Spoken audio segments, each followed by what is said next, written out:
Hello and welcome to the Gang Culture Podcast, a series educating you about gang culture. Whether you're listening at home, school, or on the way to work, we hope you can enjoy listening and learn something to share with others. Welcome to today's episode, where we have the unique opportunity to hear from Ellis Rouse, a current resident of Wilmington, Delaware, who brings first-hand insights into gang culture from his experiences growing up in Brooklyn, New York as a member of the Bloods gang. Ellis provides a candid and personal perspective on the ins and outs of gang culture, offering glimpses into what really goes on within these groups and dispelling misconceptions about their activities. Despite the risks involved, he bravely shares his experiences, shedding light on the realities of gang life. In this episode, we explore pressing questions such as the level of violence within gangs, the challenges of leaving gang life behind, and the broader social and cultural factors that contribute to gang involvement. His story serves as a powerful reminder of the complexities and consequences of gang affiliation and the importance of understanding these dynamics in addressing issues of youth violence and community safety. Born and raised in Brooklyn, New York, Ellis Rouse moved to Delaware in 1999 and has lived in Edgemoor Gardens since 2012. Demonstrating a commitment to his community, Ellis developed the Future Leaders Basketball Association, a program which he ran from 2014 to 2020, which focused on mentoring youth and drug prevention. His dedication to positive change continues in his role as a community outreach coordinator at Bellevue Community Center, where he has worked for over a decade.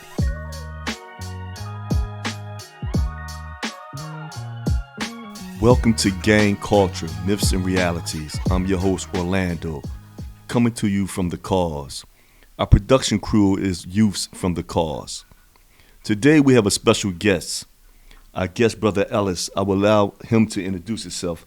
But today we have a brother who has been part of the Blood organization for over 26 years. He has a lot of insight, a lot of serious stories. And it's just a pleasure having you here, brother, because sometimes gangs get some bad press. And so it's good to have someone who has really been part of the program. And I know that you're from New York City, so it's a whole different culture from New York City to Delaware and things of that nature. So I will let you carry on with that. But I just want to say thank you for taking the time out of your schedule. I know it's busy, and we really appreciate you having you in as our guest. Thank you for having me. Yes. So where are you from, Brother Ellis? So I was born and raised in Brooklyn, New York, Crown Heights, Flatbush. That's where it started. And then as I got older, I started to move around more. So I like to say all over Brooklyn. Okay. Okay. I kind of roamed the whole I'm world. a boogie down production type of guy. Yeah. BX. I play basketball up there. Okay. Yeah. So what do you do for work now? Currently, I'm a community outreach specialist. Okay. Here in Wilmington, Delaware. I service 19809. That's Okay. my area code. The target for me is Edgemoor Gardens. Yes. I currently reside there. My wife is from there. Okay. She always wanted to move back into the neighborhood and help revitalize. So, I felt like with my experiences, it was something that we could do. Right, because that was my next question. What led you back to wanting to be involved in this type of work, this community work? Honestly, it's always been on my heart. When I first got involved with the Brotherhood, that was actually my pitch. I wanted more unity. Okay. I wanted my mother to feel safe. It was my mother and me for a while. Yes. And she had a beautiful house. We weren't poor, but it was hard to maintain the house. Right. Obviously, New York City, very expensive. So without a doubt. it was for us. It was normal. Right. It was normal to see so many people outside. It wasn't a big deal. But obviously, then violence and drugs and things like that started to take over the neighborhood. Okay. So let me ask you a question. At what age was it that when you joined the gang, the Bloods? I was about 20 Okay. years old. When I graduated from high school, I was a basketball player. So Hold up, where did you play ball at? St. Agnes High School. Okay. So I played against guys like Felipe Lopez. I remember him well, St. John's boy. Yeah. Yes. Yeah. God, Sham God. Oh my God, North Carolina guard. Yes. Kareem Reed. Yes, another one. Yeah, from the Kareem Bronx. ended up playing with Arkansas. Yes. You can see I'm a sports buff. Yes. Yes. So it was a great experience for me. Very good experience for me growing up. Did you ever play college basketball? Did you go to college? I did go to Delphi University for a while, but that's when things took a turn. Okay. Yeah. Now let me ask you a question. Why do you think it took a turn? I think it's just a part of growing up. Right. I was always a disciplined kid, and when I moved onto campus, Right. the freedom changed things for me. I started realizing, wow, my mom is not right here. Right. I could do this, I could do that. And Right. it just, one thing led to the next. And it's crazy you should say that. So I also played basketball back in the day. I used to go to Roberto Clemente in the Bronx and play and things of that nature. Played in Rucker and everything. But I had the allure of the streets, Harlem. I loved it, Harlem. And a lot of my family members were always in Harlem, so I would end up hanging out. And just like you saying, being in school, you had nobody saying, do you got homework? So now I'm hanging out in the streets, forgetting that I need to read chapters 2 through 8 for an exam tomorrow. And I'm coming in 1, 2 o'clock in the morning, not realizing, man, I didn't even study. So I understand how it's easy to get caught up. And that's what I always try to share with my students about having discipline, But let's get back to you. And so you joined the gang. So what was the guiding force that led you to want to be a blood or to join gangs? So one of the first crews in my neighborhood was called the Low Lives. Okay. And I never seen anything like it. They were a little older than me, and they were dressed really nice. Right. Back then, it was Polo. So Polo was like the expensive brand. No doubt. And what they did was they couldn't afford it. Mm-hmm. So they took it. They said that Ralph Lauren made a statement about black folks wearing his clothing. Right. And they used that to fuel the youth. Yeah. Right. But they were actually beautiful people. Like they would actually give us clothes in the neighborhood, So as a youth, you didn't feel like they were bad or doing anything wrong. You actually wanted to be a part of it. So let me ask you this question. You said you got into the group gang at the age of 20. Did you feel there was a sense of belonging when you entered the gangs? Did you feel like this is where you needed to be, or was it, for some kids, it's peer pressure? I mean, I've met a lot of kids from out Cali, and one of the senses is that you either with us or you against us. And so I didn't understand that until I had a chance to have conversations with them. And then I had a lot of friends that I had met said, my mom and pop used to gang bang. And so it kind of used to blow my mind because I'm East Coast and I'm all the way out West Coast, just to hear that concept, which was different from the East Coast concept. And so that's why I'm asking that question. Was those some of the factors that led you to feeling like this is where you belong, this is what you wanted to do, this is what you need to be a part of? Honestly, so it was already cool seeing the guys in the neighborhood looking good and guys and girls. But when crack came into the neighborhood and it literally, it just ripped right through. It destroyed, no doubt. Like, guys, now from the clothes, now you got drugs. Right. And you can make money. Right.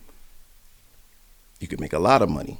You could defend. Now you want to defend yourself from robberies and other crews. Right. So it really, honestly, the drugs, it took a turn, and I felt like we just weren't safe. Right. My mom wasn't safe coming home from work. I wasn't safe. I remember my dad had a store not too far from my house. He was a tailor. He's from Trinidad, and he was afraid to walk down my block. When he would walk me home, he would be like, I'm going to stand here, because he knew that everybody knew me. They didn't know him. So that's how bad it was. It got that bad. Right. So for me, to answer your question, when I joined, I felt like now I know all of these guys. Right. I'm a part of them. We're all together. We're all one. Right. And it was a sense of unity for me. Right. And a sense of belonging, I would Yeah, assume. yeah, for sure. In hindsight, and this is a very personal question, are you still glad that you joined the gang, the Bloods? Yes, Okay, I respect that. yes. Okay. I would not have the same insight if I stood on the outside. Right. I had to get in there. I had to get in. I have little brothers. I have little sisters. Right. I was actually thinking about that. When I became Blood, I brought the leader to my mother, which was unheard of. Right. You know, my mother told them, this is my child. If anything happens, I'm gonna look for you. Mm-hmm. And that commitment right Right. there was made, where, all right, we got to protect Right. L. But how many do that, the things right. that I did? That's deep, right. Yeah. Right. So now, what myths would you say, if you had to watch some youth and they wanted to get into a gang, what would be your guiding light or force in directing them or redirecting them? Because we had a conversation off the air that you were sharing something with me, and so basically saying that for some youth you can see that this is not for them.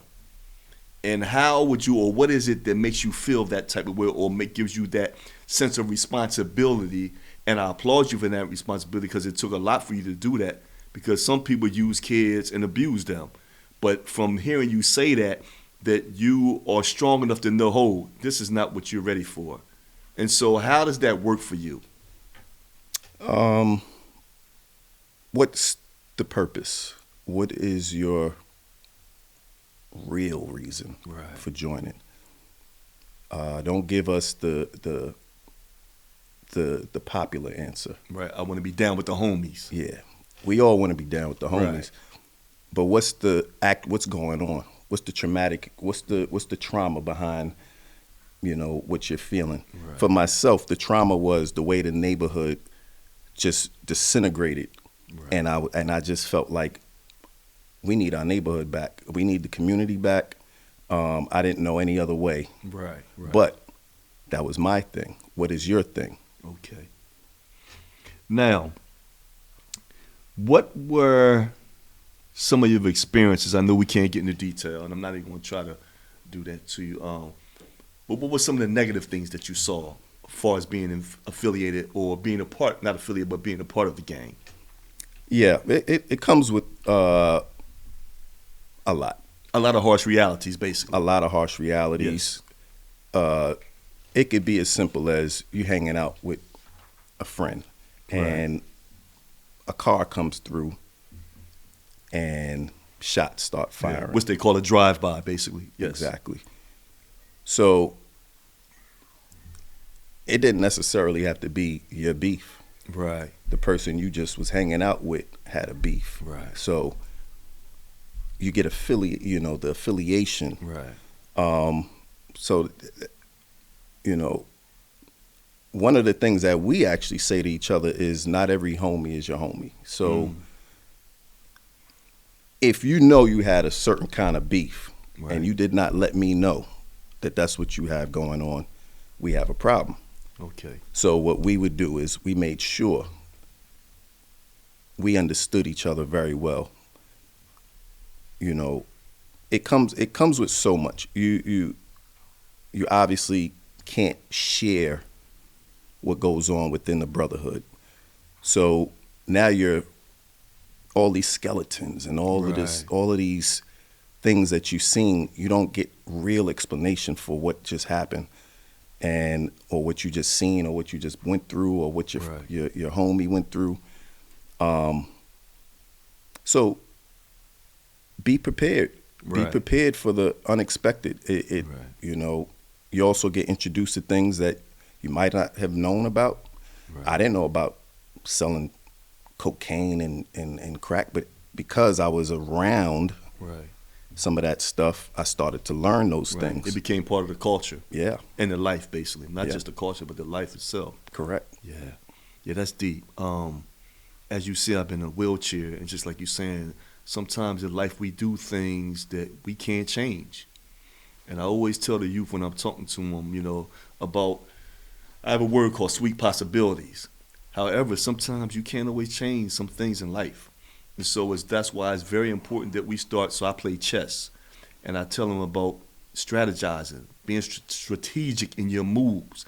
And a lot of times we move in the streets like bobbleheads, as I call them, not really understanding what we are doing. And I think if we took more time, if we help our youth understand the importance of learning to navigate the steps they take, and you're not going to always make great steps in life. You're going to make some bad calls, but we hope that you make more right calls. Correct. So let me ask you a question. How did gang violence affect your life?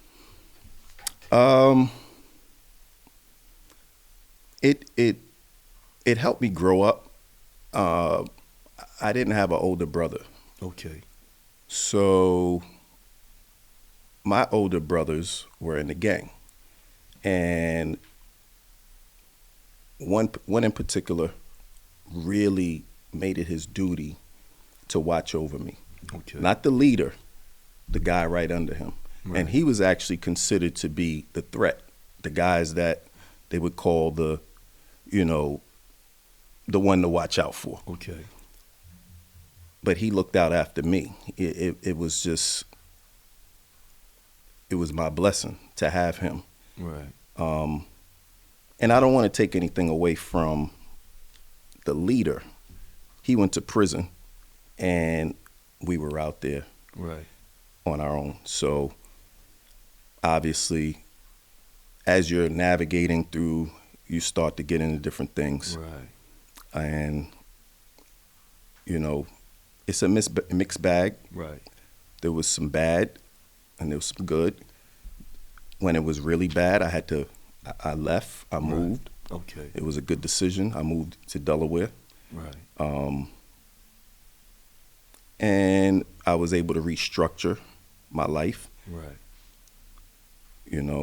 But it's going to be a mixed bag. Right. There's no way. There's a saying that being blood is not easy, but it's sure enough fun.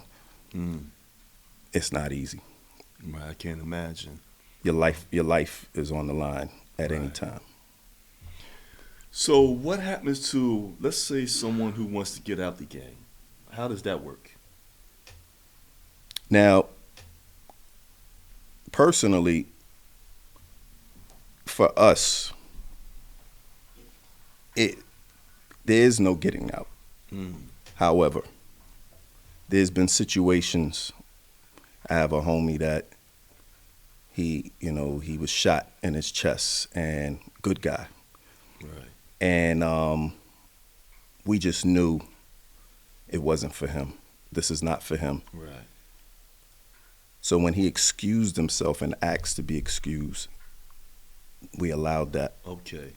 And one of the reasons that it's not easy to get out is because you see so much, you hear so much. And know so much. And you know so much. Yeah. And now it becomes, who are you? Are you Right. still our brother, or Right. now are you on Right. the other side? Right. Okay. Let me ask you a question. So I remember seeing some college athletes who were, grew up in California areas and various other places who were gang affiliated. How does that work? Like guys going to college or things who may not be banging per se, but you know, we're in fire. How does that kind of work? The dynamics of that a little bit. Very similar to my upbringing. It becomes like a protection. Okay. We're going to protect you at all costs. Because he's doing the right thing, basically? He's doing the right thing. Okay. Let's keep him on track. Right. I was one of those. I played basketball. Okay. I was in the music business for a little while. So my brothers looked at me as, you're very talented. You move with a purpose. Right. We love your discipline. Stay there. Okay. Stay there. Now, when I veered off, it was because of me. It wasn't Your because of individual them. choice. Yeah. Okay. I'm glad you kept that like that. How influential are peers or leaders within the gangs? How would you say that, as an older brother who's been in the Bloods, right? What would you say to someone just coming into being a Blood or wanting to be a Blood? Again, why are you here? Right. You know, it's very dangerous. Are you here because you have beefs and you would like us to handle your beefs? You know, is it love? Do you really have genuine love for the community? Right. For your brothers, for your sister? I'm gonna deep check that. I'm gonna always deep check that, because that's where we can actually live up to what the purpose is. Right. Blood stands for brotherly love, override oppression and destruction. Mm. Let's break that down. Brothers, loving one another to make sure that we are not oppressed or destroying each other. So are you coming in to destroy? Are you coming in to be a part of the oppression? Having beefs, that's destroying. Right. That's destroying us. You know, it's oppressing us. Our moms, your mom, our aunties, the ladies in our life are not safe. Right. The you know, how are we protecting each So other? let me ask you this question. How long have you been in Delaware? Since 1999. So. And what have you seen of the gang activity that you've noticed in Delaware, which we know is totally different from New York, but what have you seen about the dynamics of gang affiliation or gangs in Delaware? You know, the gangs pretty much, they usually get started because someone says, all right, we're not going to take any more mess. Right. Let's form our crew. Okay. So when I see any gang, one of the first programs that I ran, the kids that I had in the program, they had a gang. It was a gang. And I told them, I said, look, you guys, I respect your brotherhood, but what we're not going to do is oppress and destroy. Right. We're not going to do that. We're going to figure out ways to lift our name, to better our name, to better each other, to lean on one another. And so when I see the gangs out here in Delaware, I'm like, because Delaware is not a huge city. Yes. I see possibilities. Right. I see opportunities. I don't see the violence, even though that may be taking place. Right. I see us as better people, better humans, better community. I see community leaders. A lot of these guys are super smart. Right. They're able to survive in these rough conditions. Right. Let's tap into the smart, those bright ideas that you Right. have. So I don't discourage anyone from being in a brotherhood. I don't know your circumstance. Okay. But again, are you walking in your purpose? Are you moving with the purpose? Are your brothers moving with the purpose? So with the outreach program that you're doing in Delaware, could you share a little bit what that kind of looks like in the day of, Brother Ellis? Yeah. So I teach social and emotional learning Okay. from kindergarten all the way up to adjudicated youth. I'm also partners with DOJ group, Violence Intervention, GVI, Right. where I will bring in gang members, and I'll have a segment with them called The Voice of Redemption. Voice of Redemption, I like that. Yeah, and I also have a program called More Than Fitness, which is a pride and joy of mine because it's the discipline of fitness that I'm able to use Right. and teach young people how to hold on to that discipline. Right. Because honestly, it's what saved me.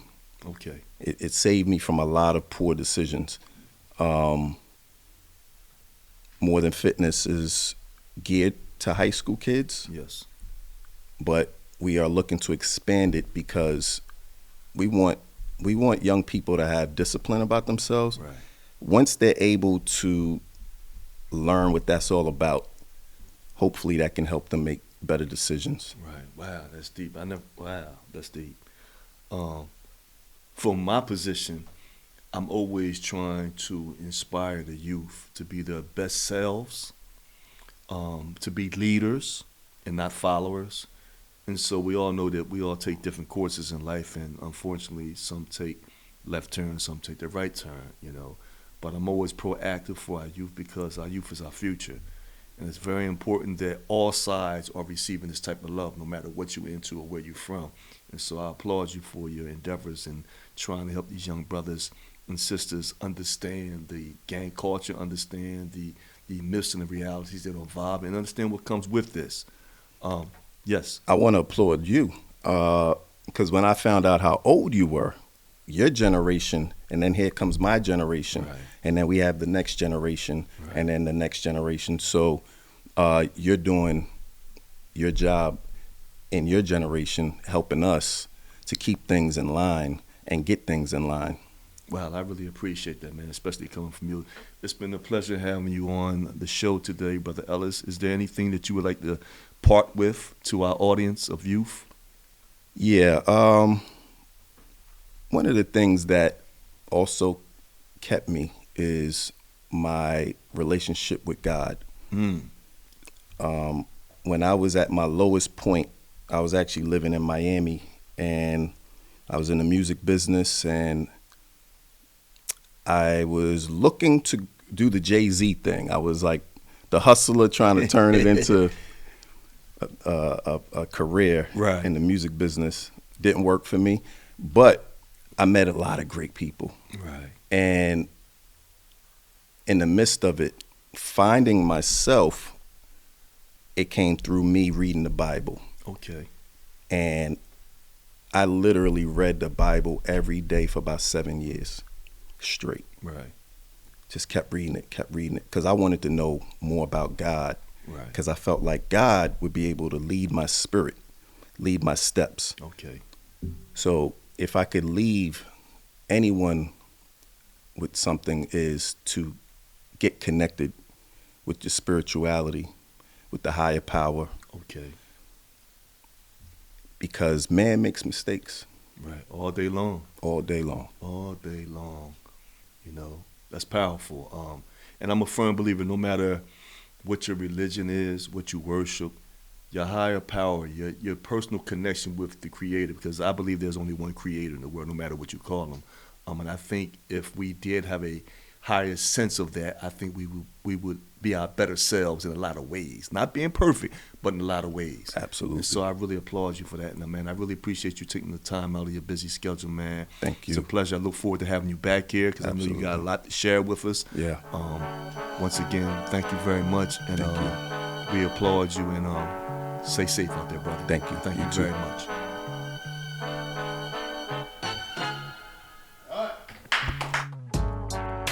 This has been the Gang Culture Podcast, brought to you by The Cause and produced by the youth of The Cause production crew. Produced by Scott Michaels and Dennis Finacaro. Program manager is Darby Putney Vashis. Video and audio edited by Louis Navarrete. Hosted by Orlando Foreman. Thank you for listening. Stay tuned for a new episode dropping next week. Please don't forget to leave us a review wherever you're listening.